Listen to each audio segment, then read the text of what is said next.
Sporty greetings! Welcome to this special Voice of America Basketball Africa League podcast, Nothing But Net. I'm Sonny Young with Muqbil Yabarow and Jackson Mvunganyi. And our special guest joining us from Cairo, Egypt, the team manager for Uganda's City Oilers Basketball Club, Grace Kwizera. Grace, welcome to our podcast. Thank you for having me. Grace, the City Oilers making their debut in the Basketball Africa League. What's been the biggest surprise for you, Grace, in terms of maybe the atmosphere or even the skill level that you've been facing in Cairo? What in your opinion, has been the biggest surprise? Well, I think the first surprise was how well we did in our first game. I thought we did a pretty good job putting things together. The team we played first was a team from Angola, and they are who is projected to win this tournament. I was happy with what we did as a team to stop them for as long as we did. But otherwise, the skill levels are about where we thought they would be, and we're just happy to be here. Now, Grace, I think for me the biggest story of, what would have been the biggest story would have been that big comeback that you had against Al Ahly when your team was not down 34 points in the second quarter, in the second half, in the third half, and you were able to come back to almost win this. What were you able to do, or what were your players able to do in that fourth quarter with Al Ahly that can give us an understanding of how your coaching or the team is actually playing, is approaching these games? So the first half we gave Al Ahly a lot of respect, and they are a professional team. They'll make their shots, and that we dug ourselves a hole. And then in the second half, we had a talk in the locker room, and the boys came out aggressive. Didn't try to do things too much, too many things by single people, but went at it as a team. And we chipped away, managed to score 34 points in the fourth quarter. I think the aggression that we brought into the second half exhausted the Egyptians, and because of that, they had no legs, so scoring was difficult for them. They managed to score 11 to 34 in the fourth quarter, and that's down to the exhaustion from the defense they had to play. Yes, Grace, this is Muqbil. For your players, let's say Justice Jr. and Fulani Jones, both American players playing for the City Oilers. They have had really good production for your team. How have the imports helped your team as a collective in this league? Unfortunately for Justice tore a tendon in his finger, in his left finger, and he's left-handed, and it happened in the first play. It happened in the first play of our first game, so he's been carrying that injury. But in spite of that, he's averaging 23, I think. Wow. Falando has been with us for longer. Falando is Falando. He averages 20, so no surprise there. And we're hoping that the rest of the boys can chip in there to make sure we're scoring at least 80. We think if you score 80, you win the game.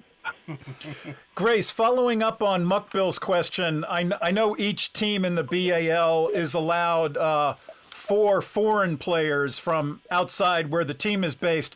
Has it been difficult to integrate, say, these players like Justice and Philando Jones into the squad, or has it been relatively easy? So Philando and Robak have played with us since last year. So they have been they've been with the team for longer. Justice only joined us about 2 days before the tournament started. So he's only getting a feel for the everybody on the team, and we're hoping that will show in tomorrow's game, where he's He's a clever player. He should understand what everyone brings to the table, and hopefully that will give us enough to win our next 2 games. Now, Grace, the City Oilers have been the local champions, the champions of the local league in Uganda for the last 8 years. First of all, that's an amazing feat for any team to be that dominant for any local league. Now, some people are saying that if you had just left in the players that have been winning these games for you in Kampala, that probably you would have done better in Cairo. What do you say to that? So it's not that they're not being let in. It's just that number one, like I said, we played our first game was against the who is projected to be the eventual champion in Angola. The second game was Al Ahly, who is at home and projected to finish second or third in this tournament. Our best player, who was supposed to average 40, tore something in his shooting hand opening night. So we've been on the back foot for the whole time. And when you're doing that, what happens is that you don't go according to the game plan. So, yes, we haven't gone very deep into the bench, but for a tournament like this one, most coaches won't. But you should see a difference in the next 2 games now that we understand each other better. Yeah, no, that's fair. As we've mentioned, you guys kind of started off with a very difficult schedule, playing the top 2 teams in the conference. But with still 2 games left, anything is open. Do you guys have a, different maybe strategy going into the next 2 games? As you've mentioned, your leading scorer is battling a tendon injury. Yes, we as you can imagine, it's a game of adjustments. We've made the adjustments like the other teams have made whilst playing against us. The boys are upset, of course, that they lost the game that they did the other day as badly as they did to a team from Guinea who shouldn't have done. Should have had as good a run as they did, but at this level, it's anyone's day, and we think that we've made the adjustments necessary for us to win the 2 games we need to win to make it to the final 8. Now, if you're not able to make it to the playoffs, just in case you're not able to make up to the playoffs, what are some of the lessons so far for you as a team that you'll be taking back, preparing for the next season? Time. We have to spend more time together as a unit before we get here, and that's something that we have to synchronize with the NBA expects us in the tournament country 5 days to the tournament. We have to work out a way to do that with the team even earlier and get us working out together before the tournament starts. I'm Sonny Young. This is Nothing But Net, a special Voice of America Basketball Africa League podcast. I'm joined by Muqbil Yabarow and Jackson Mvunganyi. We're talking with Grace Kwizera, the team manager for Uganda's City Oilers Basketball Club. Grace is joining us from Cairo, Egypt. Grace, this is the second year in a row the BAL has kind of had this caravan format where the games start out in Senegal, currently in Egypt, and then they'll wrap up with the BAL playoffs and final in Rwanda. Do you see the league maybe expanding to new African countries in the next few years? For sure, because that's the product right there. Remember that Africa is going to have 1.5 billion people by 2025, and half of them will be 20 years or so. The market is only going to grow, so I expect that the league will probably expand to maybe, because we're in the BAL now is for 12 teams. I see us growing to maybe 16 in the next 5 years. Yeah. Muqbil, you had a question? Yeah, Grace, just to piggyback off that question, we see the Basketball Africa League having that Elevate program in collaboration with the NBA Africa Academy. You all have a player by the name of Obe Sigun Ezekiel. What are your thoughts Yes. on his play and just the play of the younger Elevate players in this tournament in general? Oh, he's great. Ezekiel, we goes by Easy when he's with us. He's a good kid. He's from Nigeria originally. He's big. He's a guard. He's a guard, but he's almost the size of. He's bigger than some of the power forwards that we come with from Uganda. So I like the program. I like what it means for us to have kids with that skill set, and you can see his skill set and what he's being trained from the way he works out with us. His only knocker is probably the immaturity, but you can expect that from somebody who's 18. Right. And we look forward to using him. And we have a plan for him in this one, and whichever Elevate player we get in the next BAL. We are still with Grace Kwizera, the manager for the City Oilers of Uganda. Now, Grace, again, you started off with two of the strongest teams in the BAL, the City Oilers refusing to embrace the underdog status. I want to take you back again to one of my original questions about your players, the players that keep winning these tournaments for you in Kampala, Uganda. If you're to gauge their skill level comparative to what you see right now in the BAL, where do they fall? I would say from the four players that we pick up from outside of Uganda, they average 20 points. The players coming in from Kampala, we have about four of them who average 10. So double the efficiency right there.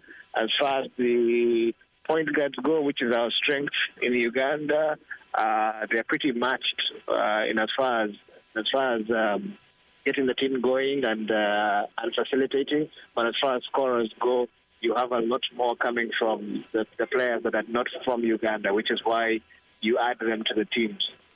Yeah, Grace, just to follow up on that question, could the argument be made that if the system for the BAL didn't have the imports and your specific players were getting more touches, maybe they perform better, but if you're option 2, option 3, your production is going to be not as good when you don't have the ball as much, though, right? No, I don't think so, because what they say, iron sharpens iron, and having high quality players elevates the quality of the game. What needs to happen though is we need to play with them for longer before we come into the tournament, and then you have the perfect product. And if the BAL asks me for feedback, that's what I'd give them, rather than have 5 days to the start of the tournament. Give us the 10 days, because all sorts of things come into play, like insurance and how you travel to the country that the tournaments are going to be run. It's not up to us.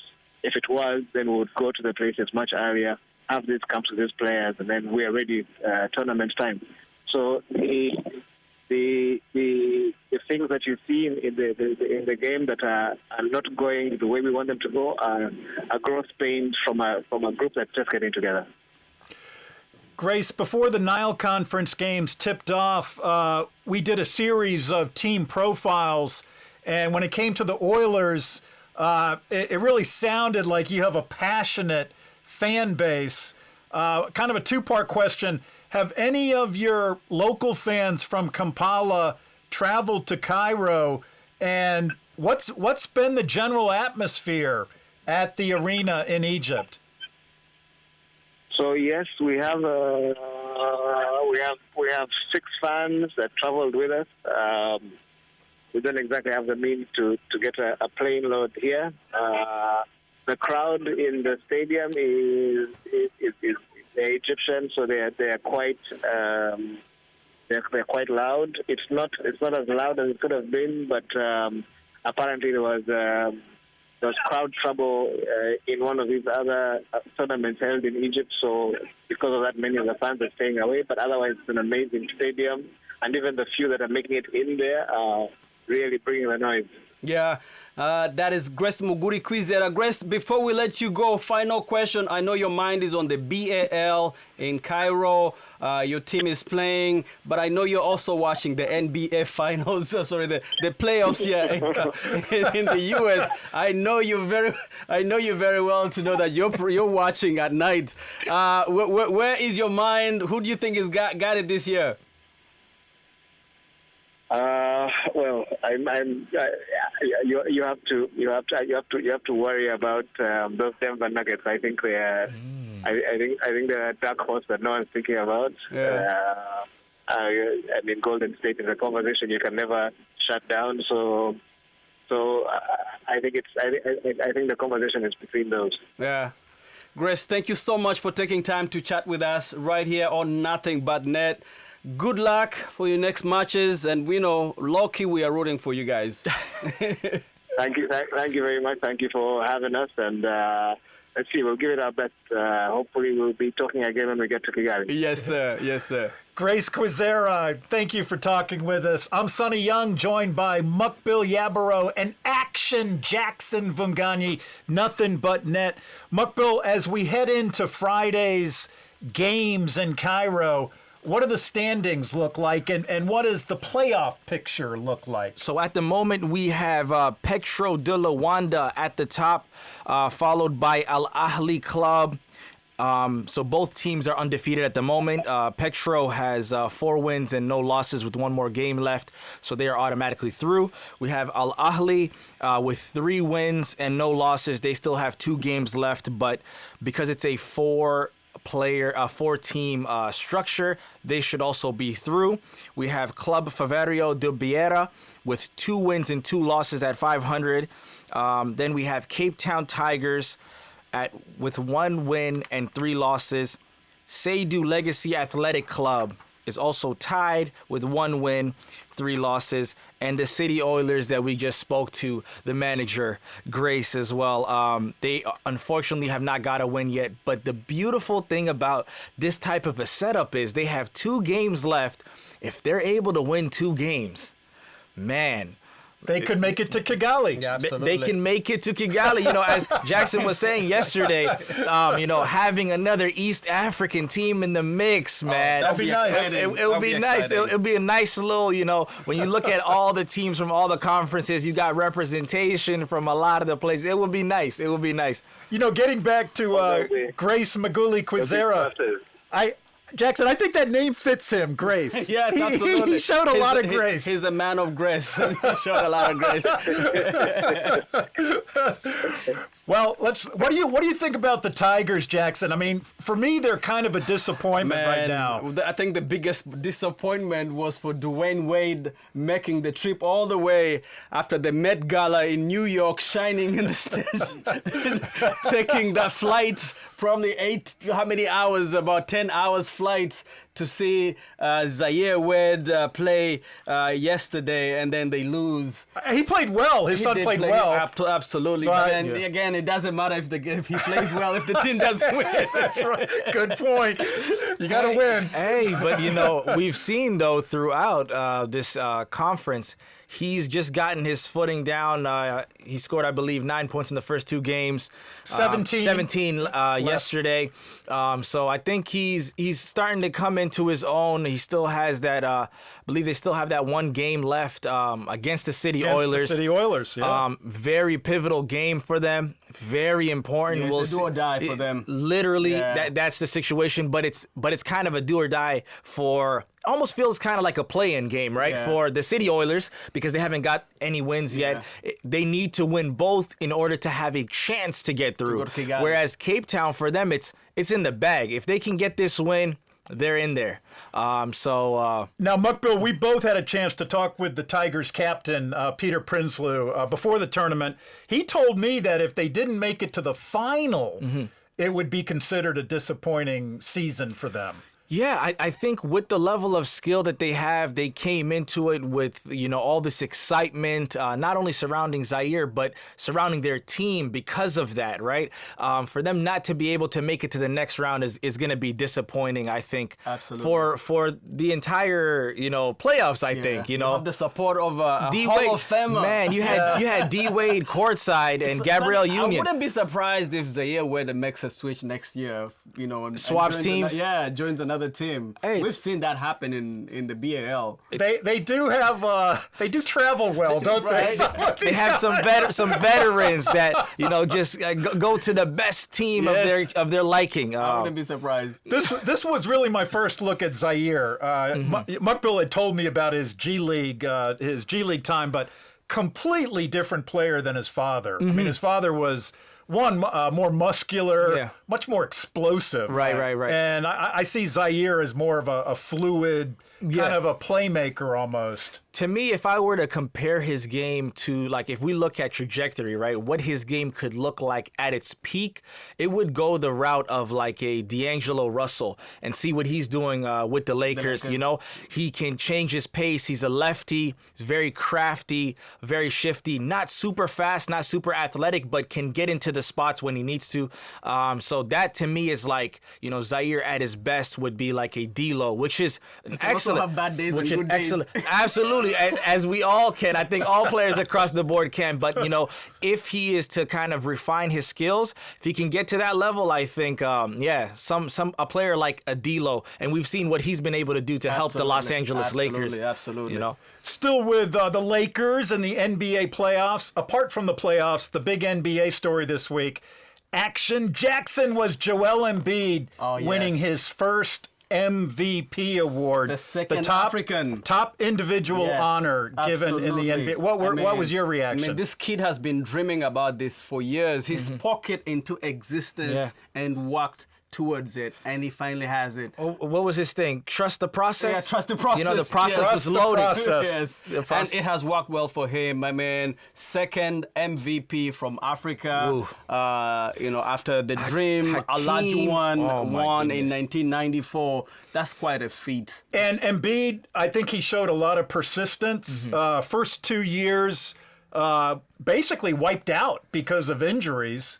And since then, I mean, he's just been phenomenal. Absolutely. Yeah. And I think he's certainly deserving. Yeah, I definitely credit the Sixers organization as well, right, for sticking with him. It's easy for you to go away from a player, especially having to sit down for your first 2 years. They had two young bright stars in Joel Embiid and Ben Simmons, and they kind of drifted apart and had to pick one, and they stuck with, the process, and he showed them that he is the real deal, man. But they don't get my credits for having him play when he's injured and then get blown. After having won the first game without him, let the man heal. Right. I think everyone could have seen it, but sometimes also the difficult thing is maybe management and coaching didn't want him to play, but because he's such a competitor, he may have told coach. He said, "Listen, I just won the MVP award.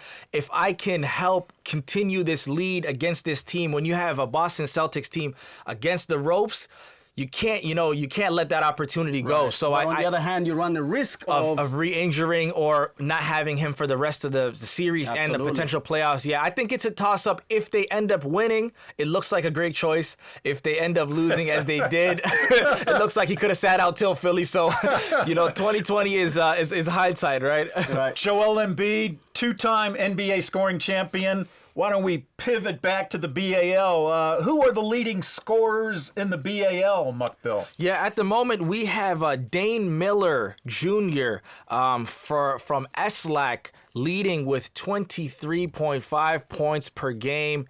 The young man he is not doing a lot of things. On fire. Not only is he getting points, but he's a very unselfish scorer. Yeah. So sometimes when you see folks at the top of this list, it just looks like they're just going out there to get theirs, and that could not be further from the truth. He is also top 3 in assist as well. With I believe what was it? Maybe he had about 6 assists per game, 6 assists per game. You know, it's an unbelievable feat to be able to lead or even be top 5 in 2 categories like scoring and assisting. Certain games we've seen him just come out and just make the unselfish basketball play, get everybody else involved. And he's also a type of scorer that really doesn't need himself to get going, so he gets everyone else's touches involved. And then what does he do? When it's go time, I think he scored like 8 or 10 in the third quarter or fourth quarter, so he's a baller. Then we have Nuthin. Love Nuthin. You know, come on, man. Love the name. You know, Simple, but he does not have a simple game. Nuthin Omad, 22 points per game. You know, I like his game. I like his game a lot. His game is fluid, man. The young man, you know, played in Baylor. You know, played for Baylor, I should say. They asked him in the post-game interview, what do you feel like, you know, you guys can do better? And he was just constantly saying, you know, we could do more. You know, we could do more. You know, there's certain instances where they almost blew that lead, right, to the City Oilers. But somehow they were poor coaching. Yeah, you know, what the coaching did though was in the following game, coaches fixed up and made sure, you know, they were calling the right calls in the timeouts in the moments that they needed against Cape Town. Right. And that's how they got that big victory against they them. almost lost because he decided to just have let the bench go out and ball out. I mean, you know, when you have a 30-point lead, though, sometimes it's easy to say, hey, to relax. Listen, guys, go ahead and get some touches in, and then you don't want to look like you're scary by pulling them back out. So I'm glad it worked out for them. Call some timeout. Bro, a 32-0 run. Call some timeout. It's tough. But, you know, basketball is a game of runs. We've seen the Lakers almost blow a 14-point lead in the fourth quarter. So, you know, it happens in the NBA, it happens in the BAL. Absolutely. You know? Well, getting back to the BAL, the big game, the marquee matchup, Al Ahly on its home court against Petro, both teams going to Kigali. What's at stake, Jackson? Listen, everything. This is it. This for me, it feels like the final would look like this of the BAL. These are the 2 strongest teams. The advantage Al Ahly has is they're playing home court. They have the 6-man advantage. If they had more people in the stands, hopefully they'll have more people in the stands. Mm-hmm. But you know, Omot. I'm going to look at Omot. I'm going to look at Majok. You know, I'm going to look at some of these players that have been instrumental when they're playing with the lesser teams, the weaker teams. You know, I'll hate to use that word, but tomorrow is when they bring it. And we'll bring it right here at the Voice of America, by the way. So, oh yeah, I could not be more excited for 2, you know, giants of basketball, right? When we look at Angola and Egypt's history in the game of basketball on the continent, it's so extensive for the 2 teams to, you know, showcase their skill level and talent. This is a headbanger, man. So Petro has yet to be tested. They have shown that, you know, their margin of victories over 25, about 25 points. That is not easy to do at all. So I think they want Petro. I'm talking about. I think they want that top seed. Come the playoffs. Oh yeah, they definitely and do. This would be a statement win for them if they're able to beat Al Ahly on home court. Right. That means they can beat any other team. But I think Petro's demeanor the entire season has not been just to win. It's been really to dominate. It's been really to demoralize teams, man. They're coming for pain, man. Yes. You know, so if they're able to finish off the conference as the number 1 seed, undefeated, Coach Liz Mills, she's got her work and the cut out ABC for her. Fighters, man, they are gonna be playing the bad boys from Angola. Yeah, that's trouble, man. That's trouble. That is not a matchup I'd want in the first round of the playoffs. If I'm gonna have take a guess, I'd say ABC Fighters are rooting for Al Ahly to get this dub. Listen, we knew Petro de Luanda is a strong team. The franchise is, you know, has a lot of history. It's a big institution. But I think this is their year. They've been really playing really well. They've been dominating, like you say. They're not just to win games, but to win with wide margins. It just feels like a whole different attitude for them. You know, just looking at their composure on the court, how they're moving the ball, how they're playing defense. You're not running the court on them. You know, they're able to adapt whenever they see some holes in. Mm-hmm. So I think Petro has it tomorrow. Well, before we wrap up this episode of Nothing But Net, some shout-outs. Muqbil Yabarow, Action Jackson Mvunganyi. Yes, sir. Videographer Hakeem Shamo. Yes, sir. Hakeem. Producer Nikki Nicole Peters. And last, but certainly not least, working the boards, Nashwan Cali. We have an all-star crew. All-star here. crew, baby. Yes, sir. Yes, sir. It has been amazing. And as we mentioned, Jackson, Sonny, and I could definitely talk basketball for another, hour or so. But we're going to have to get going, and we will be back next time on Nothing But Net. Salute.